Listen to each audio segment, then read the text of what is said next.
ലോകാരോഗ്യ സംഘടന 2026 ജൂൺ 21 12ാമത് അന്താരാഷ്ട്ര യോഗാ ദിനം ആഘോഷിച്ചു. നാം പ്രായമാകുമ്പോൾ യോഗ പരിശീലിക്കുന്നതിലൂടെ ലഭിക്കുന്ന ഗുണങ്ങളെ മുൻനിർത്തി ഈ വർഷം ഐക്യരാഷ്ട്രസഭ ആരോഗ്യകരമായ വാർദ്ധക്യത്തിന് യോഗ അഥവാ യോഗ ഫോർ ഹെൽത്തി ഏജിംഗ് എന്ന പ്രമേയമാണ് അവതരിപ്പിച്ചത്.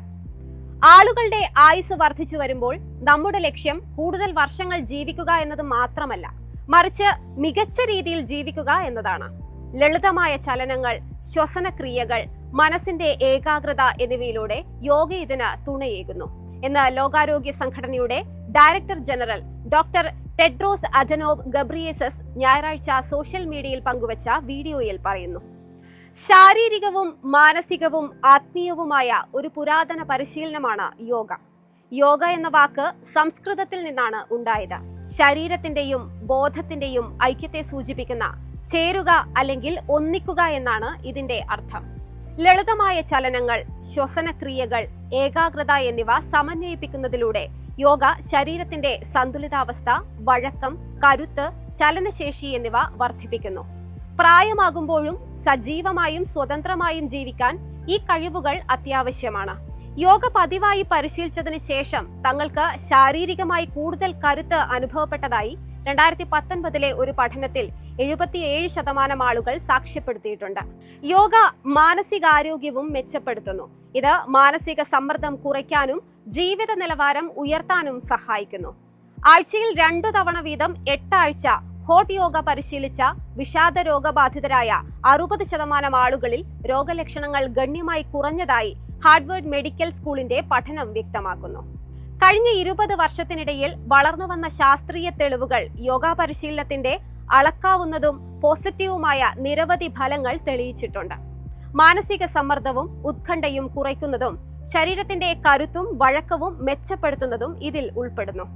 ഗവേഷകർ യോഗയുടെ അധികം അറിയപ്പെടാത്ത മറ്റു ഗുണങ്ങളും ഇപ്പോൾ കണ്ടെത്തി തുടങ്ങിയിട്ടുണ്ട്. ഉദാഹരണത്തിന്, യോഗ മസ്തിഷ്കാരോഗ്യം മെച്ചപ്പെടുത്തുമെന്നതിന് ശക്തമായ തെളിവുകളുണ്ട്. ഇത് ഓർമ്മശക്തി കൂട്ടാനും പ്രായമാകുമ്പോൾ ഉണ്ടാകുന്ന ചിന്താശേഷിക്കുറവ് തടയാനും സഹായിക്കുന്നു. ഇത് ആരോഗ്യകരമായ വാർദ്ധക്യത്തിന് ഏറെ ഗുണകരമാണ്. ക്ലിനിക്കൽ ഓങ്കോളജി ജേണലിൽ ഈ വർഷം പ്രസിദ്ധീകരിച്ച ഒരു പഠനമനുസരിച്ച് ക്യാൻസർ അതിജീവിച്ചവർ സാധാരണ ചികിത്സകൾക്കൊപ്പം ആഴ്ചയിൽ 3 മണിക്കൂർ വീതം ലളിതമായ യോഗ പരിശീലിച്ചപ്പോൾ ഉത്കണ്ഠ, മാനസിക വിഷമം, കടുത്ത ക്ഷീണം, ഉറക്കമില്ലായ്മ എന്നിവ ഗണ്യമായി കുറഞ്ഞതായാണ് കണ്ടെത്തിയത്. ക്യാൻസറിന് ശേഷം ആളുകൾ നേരിടുന്ന ഏറ്റവും കഠിനമായ 4 ദീർഘകാല ആരോഗ്യ പ്രശ്നങ്ങളാണ് ഇവ. ശാസ്ത്രീയ അടിത്തറയുള്ളതും സുരക്ഷിതവും ഫലപ്രദവും എല്ലാവർക്കും പ്രാപ്യവുമായ പരമ്പരാഗത വൈദ്യശാസ്ത്ര രീതികളിലൂടെ മനുഷ്യനും ഭൂമിക്കും സമൃദ്ധി കൈവരിക്കുക എന്നതാണ് WHO global traditional medicine centre വിഭാവനം ചെയ്യുന്നത്. സാർവത്രിക ആരോഗ്യ പരിരക്ഷ ഉറപ്പാക്കുന്നതിനായി യോഗ പോലുള്ള പരമ്പരാഗത രീതികളെ ആരോഗ്യ സംരക്ഷണ സംവിധാനങ്ങളിലേക്ക് സംയോജിപ്പിക്കാനും വിവിധ മേഖലകളുടെ പങ്കാളിത്തവും കമ്മ്യൂണിറ്റി ഇടപെടലുകളും ശക്തമാക്കാനും ഈ കേന്ദ്രം ആഹ്വാനം ചെയ്യുന്നു. ഗ്ലോബൽ ട്രഡീഷണൽ മെഡിസിൻ സ്ട്രാറ്റജി 2025-2034 നിലവിലുള്ള ആഗോള വെല്ലുവിളികളെയും അവസരങ്ങളെയും അഭിസംബോധന ചെയ്യുന്നു. വർദ്ധിച്ചുവരുന്ന പ്രായമായവരുടെ ജനസംഖ്യ, നോൺ കമ്മ്യൂണിക്കബിൾ ഡിസീസുകളുടെ വർധനവ്, ആന്റിബയോട്ടിക് പ്രതിരോധം, ആരോഗ്യ പ്രവർത്തകരുടെ കുറവ്, ഡിജിറ്റൽ പരിവർത്തനം, ജൈവ വൈവിധ്യ നഷ്ടം, കാലാവസ്ഥാ വ്യതിയാനം എന്നിവ ഇതിൽ ഉൾപ്പെടുന്നു. ഇത്തരം ആഗോള ആരോഗ്യ സുസ്ഥിര വികസന അജണ്ടകളിൽ യോഗ പോലുള്ള പരമ്പരാഗത വൈദ്യശാസ്ത്ര രീതികളെ ഉൾപ്പെടുത്തിയതിലൂടെ ഈ തന്ത്രം പരമ്പരാഗത വൈദ്യശാസ്ത്രത്തെ ആരോഗ്യ സംവിധാനങ്ങളുടെയും ഭൂമിയുടെ ആരോഗ്യത്തിന്റെയും സുപ്രധാന പങ്കാളിയായി പുനർനിർവചിച്ചിരിക്കുന്നു.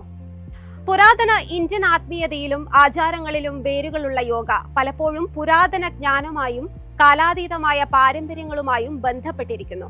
എന്നാൽ യോഗയുടെ വഴക്കവും പൊരുത്തപ്പെടാനുള്ള കഴിവുമാണ് അതിനെ ഒരു ആഗോള പ്രതിഭാസമാക്കി മാറ്റിയത്. ഇന്ന് ലോകമെമ്പാടുമുള്ള ഏകദേശം 30 കോടി ആളുകൾ യോഗ പരിശീലിക്കുന്നു. ഇത് ജിം അംഗത്വമുള്ള ആളുകളുടെ എണ്ണത്തിന്റെ ഏകദേശം ഇരട്ടിയാണ്. എല്ലാ പ്രായത്തിലും കഴിവിലുമുള്ള ആളുകൾക്ക് ഇതിന്റെ പ്രയോജനം ലഭിക്കും. ഇത് യോഗയെ എവിടെയും മികച്ച ആരോഗ്യത്തിലേക്കുള്ള എളുപ്പ വഴിയാക്കുന്നു. ശാരീരിക ചലനങ്ങൾക്ക് പരിമിതിയുള്ളവർക്ക് പോലും യോഗയുടെ ഗുണങ്ങൾ സുരക്ഷിതമായി അനുഭവിക്കാൻ പാകത്തിൽ യോഗാസനങ്ങൾ മാറ്റം വരുത്തി ചെയ്യാവുന്നതാണ്. ഈ വർഷത്തെ അന്താരാഷ്ട്ര യോഗാ ദിനത്തെ ആരോഗ്യകരമായ വാർദ്ധക്യത്തിന്റെ ദശകം ആയി ബന്ധിപ്പിക്കുന്നതിലൂടെ ഇത് പ്രായമായ തലമുറയ്ക്ക് അന്തസ്സോടെയും സ്വാതന്ത്ര്യത്തോടെയും സുഖത്തോടെയും ജീവിക്കാനുള്ള സാഹചര്യം ഒരുക്കാൻ ആഹ്വാനം ചെയ്യുന്നു. എല്ലാ പ്രായത്തിലുമുള്ള ആളുകളോടും യോഗ പരിശീലിക്കാൻ ലോകാരോഗ്യ സംഘടന പ്രോത്സാഹിപ്പിക്കുന്നു. ഇന്ത്യൻ സർക്കാരുമായി സഹകരിച്ച് ലോകാരോഗ്യ സംഘടന 2021 എം യോഗ ആപ്പ് പുറത്തിറക്കിയിരുന്നു. ഇത് എല്ലാ പ്രായത്തിലും പശ്ചാത്തലത്തിലുമുള്ള ആളുകൾക്ക് ശാസ്ത്രീയ അടിത്തറയുള്ള യോഗ മാർഗനിർദ്ദേശങ്ങൾ നൽകുന്നു. കൃത്യമായ ശാസ്ത്രീയ അവലോകനങ്ങളുടെയും വിദഗ്ധരുമായുള്ള കൂടിയാലോചനകളുടെയും അടിസ്ഥാനത്തിലാണ് ഈ ആപ്പ് തയ്യാറാക്കിയിരിക്കുന്നത്. നിലവിൽ ആൻഡ്രോയിഡ്, iOS പ്ലാറ്റ്ഫോമുകളിൽ ഇംഗ്ലീഷിലും ഹിന്ദിയിലും ഇത് ലഭ്യമാണ്. മറ്റ് UN ഭാഷകൾ ഉടൻ തന്നെ ലഭ്യമാകും. ലോകമെമ്പാടും യോഗ നിർദ്ദേശങ്ങളിൽ ഗുണനിലവാരവും സുരക്ഷിതത്വവും ഉറപ്പാക്കുന്നതിനായി 2025 ഡിസംബറിൽ ലോകാരോഗ്യ സംഘടന യോഗ പരിശീലന മാനദണ്ഡങ്ങളെക്കുറിച്ചുള്ള ഒരു സാങ്കേതിക റിപ്പോർട്ടും പ്രസിദ്ധീകരിച്ചിട്ടുണ്ട്. ഇതിന്റെ ഭാഗമായി 100 കണക്കിന് ആളുകളെ 90 മിനിറ്റ് നീണ്ട യോഗ പരിശീലനത്തിനായി ഒന്നിപ്പിച്ചുകൊണ്ട് വലിയ ആഗോള യോഗ ആഘോഷങ്ങൾ നടന്നു.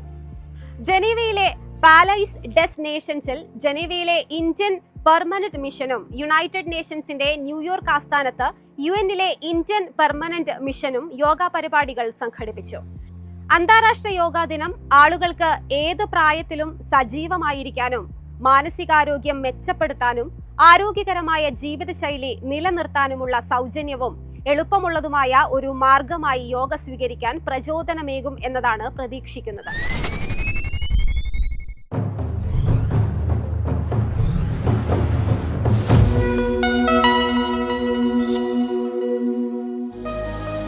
എളുപ്പത്തിൽ സമ്പാദ്യം വളർത്താം. ഇന്ന് തന്നെ മൈഫിൻ TV ആപ്പ് ഡൗൺലോഡ് ചെയ്യൂ.